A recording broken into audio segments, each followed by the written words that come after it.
Today is Friday, the 21st of June, 2019. I'm Keith Warr, and welcome to another episode of Homeless in Titusville. And today I'm being joined by, what is your name, sir? Brent Johnson. And Brent, how old are you? 39. 39. And how long have you been homeless? Right now, about a month and a half. But, I've been struggling for about the last 3 years. Are you from Titusville?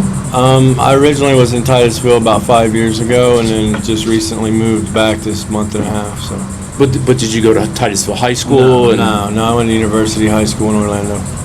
Okay, so you're from the Central Florida area? Yeah. Okay. And tell me a little bit about, like, how you grew up. Like, were your parents married? No, man, single mother. And I was adopted when I was young, about 3 months old, and met my mom, moved back with my mom and stuff when I was about 12, and then been on my own since I was about 15, 16, and got 4 boys that I raised. And so you have 4 boys. Yeah. You have 4 boys. And how about your father? How come he isn't kind of in the picture? He was in prison most of my life, and then he gave away his rights, but he got back in my life when I was 20. I met him when I was 26, and then when I was 32, he passed away. So.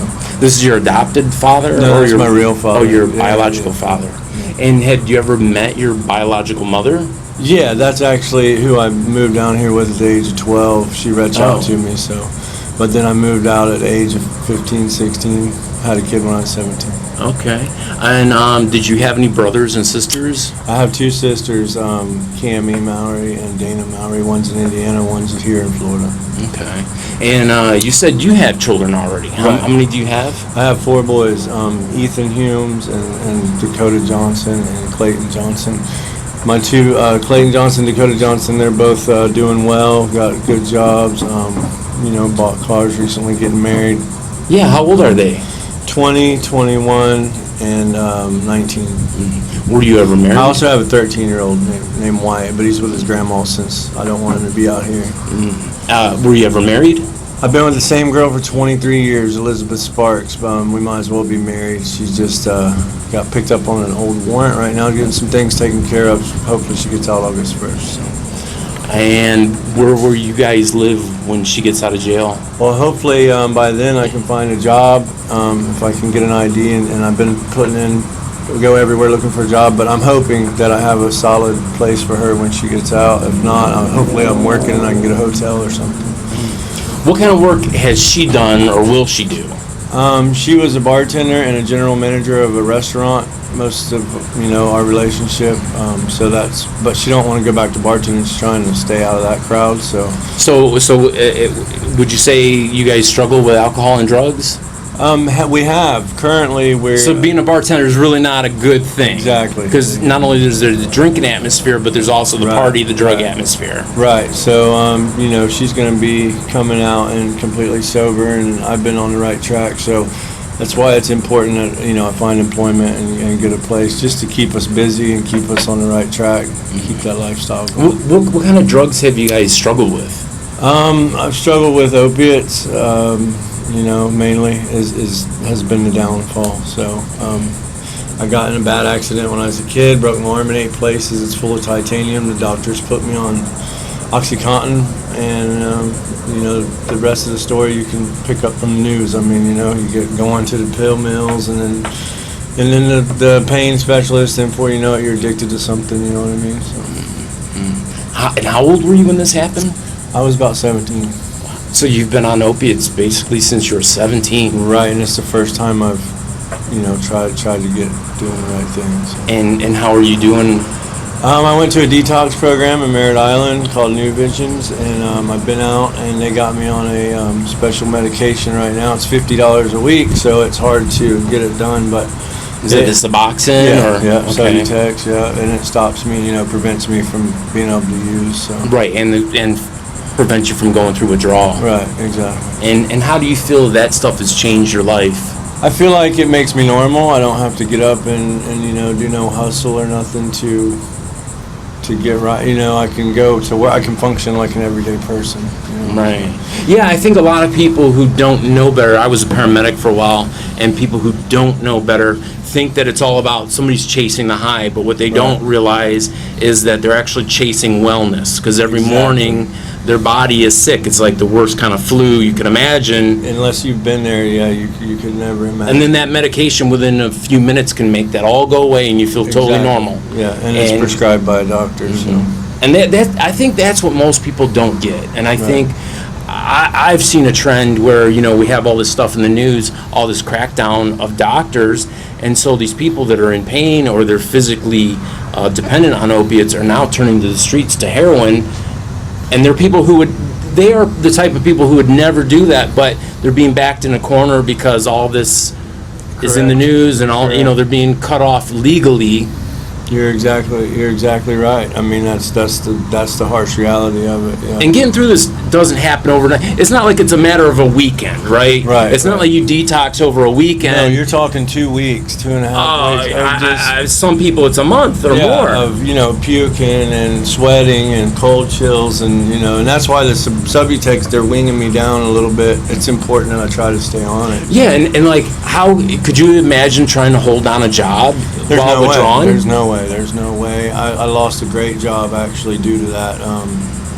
Just not having my medication and just being too sick, physically too sick to even get up out of bed. So, I mean, to go do a job like me, I'm a construction worker, to go do construction and not even be able to, you know, hold your food down or your water down, I mean, that's impossible. You know, so. And then you had children to raise on top of that. Right. So, I mean, I was a functioning, I guess you'd say functioning addict, yeah, but now... and your wife, too, she was struggling with the same substance? She was a gymnast, and then her family doctor actually put her on Loratabs and methadone at the age of 21, so... And it was just to deal with pain. And then, you know, again, they shut it down, and then next thing you know, you're just laying there, you can't move, you can't do nothing. So the doctor shuts down, and then you have no choice but to turn to the streets. Right, exactly.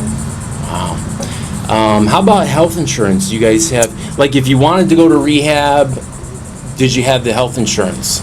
I have government insurance. You do now, but at the time when you guys were raising kids, like, say 5-6 years ago, and you guys made a decision to get clean. There was no. The rehab is astronomical prices normally for someone like us, an everyday person. Right. And also, if you're in rehab for, let's say, a month, which means you're not earning wages for a month. Correct. So who pays your water bill, your light bill? Who feeds your kids? Nobody. You know, I mean, so you have to make that choice. People think that, you know, you want to be doing that, but it's not the case. You have to take care of your kids. You have to maintain the house. You have to take care of the day-to-day living. So you have to at least not be, you know, not have more or less the flu for the next 2.5 weeks. You have to be able to maintain a job, you know. So. Yeah. Right. Wow.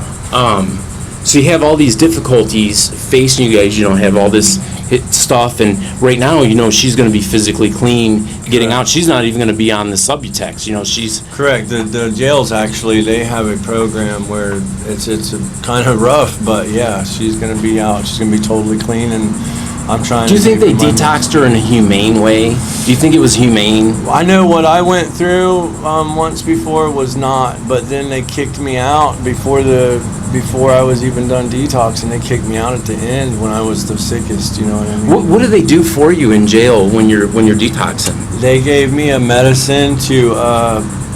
They pretty much put you in the bubble, they call it, and they give you some medicine to help you sleep, and then that's about it. I mean, you pretty much just go through it. They come in and check your blood pressure and everything like that. Because you can physically go into seizures and everything. Right. Yeah, I mean, people don't realize it is, you know, you can die. Heart problems. Oh yeah. Mm-hmm. Yeah, you can die, and I don't think the jail is an appropriate place to detox. Right. Correct. I think there are a lot of people who don't belong in jail. They belong in rehab or detox. You're correct. You know, and they've committed a crime not because they're an evil person, but because they were put in a position. Their body, you know, demanded this substance to be normal. Yeah, it definitely can change people. That's a day-to-day struggle, just trying to stay who you are, and not veer into something that's not like you. You know what I mean? So. Yeah. How about your kids? Are your kids happy and healthy? Yeah, my older boys are definitely happy and healthy. My youngest, he wants to be with me. He's been with me since he was a baby. He's a daddy's boy. It's hurting him right now, but that's another reason I'm struggling to, find a job, maintain, my doctor visits, and get a house. Because as soon as I get a house, I'll bring him back, once I get stable. I don't want to bring him into an environment like this. I don't think that's right. Right. You were showing me some pictures that you're a skilled carpenter. Right. Yeah, I've been framing houses and remodeling for 27 years or something, since I was 17, 18 years old. I did a little bit of landscaping also, but yeah, that's my main trade. And he's going to send me some pictures, and hopefully they will appear somewhere here. Right on. Okay. And also, you were showing me that you had a great physical transformation, too, of your body and your health going through all this stuff. I used to be adamant. I worked out daily. That was actually what I did to maintain my time. I was happy, though. My life was great. I was with my kids. It was nice to wake up in the morning, have my family, have a job, just be a regular, everyday person. So it wasn't that difficult to hit the gym, and make time. But when I'm out here, it's always a struggle. Every minute's a struggle. Every day's a struggle. You don't get the right rest. You don't get the right nutrients. Going to the gym is that's right, furthest from your mind at this time. Right. What do you eat on a daily basis? Like, what has your diet been consisting of being on here on the streets? There's a few churches that do they do free meals, so that varies between a bag lunch or if they went all out and cooked something. And then every once in a while you get lucky and someone throws you some McDonald's or something. But it's some days you eat decent. Some days you go a couple days without eating really at all. So it all depends. And how about your sleeping situation? Do you sleep in a tent? Do you sleep in the woods, behind a gas station? I don't want you to give a specific location, because I don't want anybody dropping in on you. It really all depends on what the weather's like. If it's raining, it's very difficult to find a place that is out of the rain. And if it's raining at night, it's hell out there. Some nights, you can find a decent place, a nice shelter to lay underneath. And I got a hammock that I put up sometimes. If not, it's on top of one of these tables or something. So. How about trespasses from the cops? How about your police interaction? What kind of stuff have you had? There is no homeless shelter in Titusville. So there's nowhere nothing to stay. Correct. And also, you're not allowed to stay in the parks past dark. Correct. So, it's more or less, you don't have nowhere to stay. Legally, you don't have anywhere to be. Right, because you cannot blink yourself out of existence until morning when the park opens. Exactly. And if you're out anywhere, you have to have lights on your bike, which is expensive. You got to have the batteries. There are all kinds of things that can stop you for not having a light on your bicycle, and et cetera, and make your life homeless a living hell. Exactly. Yeah, and they do that often. They'll just come and check to make sure you're not in a spot where it's dry, or, you know what I mean? So, yeah. Do you feel like they go out of their way to make you miserable, or you feel like it just kind of that's their job? I feel like there's, I'm not going to mention no names. I do feel like there's a particular deputy that I feel like, they make it. She makes it very difficult. Yeah. I feel like she has a vendetta for homeless people. I don't know why, but always been kind to her. But. Has she ever offered Jenny? Like, have you ever said to her, "Hey, look, you don't like me out here. I'm making your life miserable. No. What can we do? Do you have any suggestions for me?" Have you ever said to her, "Hey, do you know of a shelter? Yeah, all of that actually, all of that. Because you said to her, "Hey, look, I'll comply. I want to be compliant." Right, exactly. Even went so far as to see if they could help me get an ID. Gave them my social security number. It's like if I commit a crime, they know who I am. Right, it's immediately. No problem to put me in jail. Right. You know what I mean? But to get a job, it's like, oh, we can't tell. We can't help you get an ID or prove who you are. But yeah, if you commit a crime, we'll prove who you are and put you in jail. Right. We have no problem agreeing that you are, Joe Schmuckatelli, and you're going to serve 20 years. Sure, exactly. kind of disgusting, isn't it? Right. Tell me about trying to get a job. You mentioned the ID thing. I've been all over Titusville. Still going. I do that every morning. I get up at about 6:30, 7 o'clock, and I go to the landscaping places, or I go just anywhere. I mean, I would do anything I could right now just to make a steady paycheck, something that I could budget on, and you know. Do you think and then that's hard too? You find a job that finally you find a job, and then they hold a week. So now you can't even do the little day-to-day things you do to make $1 here, make $1 there. You can't even do that. So now you got to stretch it out. I mean, and then you're back to how do you eat? How do you maintain? Do you think about some of the logistics, like say you get a job, right? And today you go to the job, and let's just say you got to shower to church or whatever, your clothes are clean, and then tomorrow you show up and you say to yourself, I'm gonna stink from the day before's work. My clothes are gonna be filthy. It's a struggle. You got to either try to jump in the river, or you got to find a waterfall. I mean, it's a struggle. Just to stay.